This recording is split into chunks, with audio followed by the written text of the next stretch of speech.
নমস্কাৰ আপোনালোকে চাবলৈ আৰম্ভ কৰিছে আৰকে নিউজ। এই মুহূৰ্তত জনাই আছো অসমৰ লগতে ভাৰতৰ বিভিন্ন প্ৰান্তৰ কেইটামান গুৰুত্বপূৰ্ণ খবৰ। আজিৰ প্ৰথমটো খবৰ হৈছে ৱাকফ আইন বলবৎ হোৱাৰ পাছতেই বেদখলমুক্ত হ'ব ৱাকফৰ সম্পত্তি। ৱাকফৰ মাটিত নিৰ্মাণ হ'ব স্কুল, হস্পিটাল। লাখ লাখ মুছলমানৰ প্ৰতিবাদৰ মাজতেই ডাঙৰ সিদ্ধান্ত গ্ৰহণ কৰিছে বিজেপি চৰকাৰে। বিজেপি চৰকাৰে ৱাকফৰ মাটিত নিৰ্মাণ কৰিলে স্কুল, কলেজ আৰু হস্পিটাল।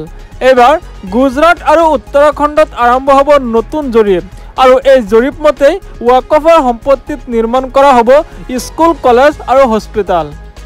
পৰৱৰ্তী খবৰ, বিজেপি আৰু RSSে ভাৰতবৰ্ষক একমাত্ৰ হিন্দু ৰাষ্ট্ৰ নিৰ্মাণৰ প্ৰস্তুতি চলাইছে।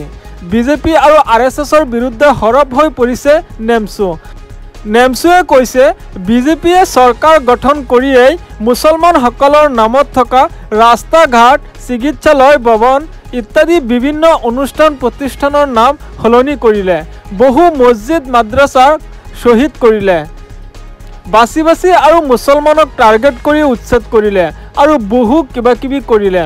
শেহতীয়াকৈ মুছলমানসকলৰ পূৰ্বপুৰুষে যি সম্পত্তি মুছলমানৰ উন্নয়নৰ কাৰণে থৈ গৈছিল তাৰো আইন সংশোধন কৰি নিজৰ অধীনস্থ কৰিব বিচৰাটো দুৰ্ভাগ্যজনক। এয়া চৰকাৰৰ মুছলমান বিৰোধী সিদ্ধান্ত। সংবিধান বিৰোধী এই সিদ্ধান্ত কোনো কালে মানি ল'ব নোৱাৰি, কিয়নো ভাৰতবৰ্ষ হৈছে ধৰ্মনিৰপেক্ষ গণতান্ত্ৰিক ৰাষ্ট্ৰ। মুছলমান বা অন্যান্যসকলৰ কল্যাণৰ বাবে এই সংবিধানে অধিকাৰ দিছে। এই দেশ স্বাধীন কৰাত লাখ লাখ মুছলমান শ্বহীদ হৈছে, সেয়া চৰকাৰে পাহৰি যাব নালাগে।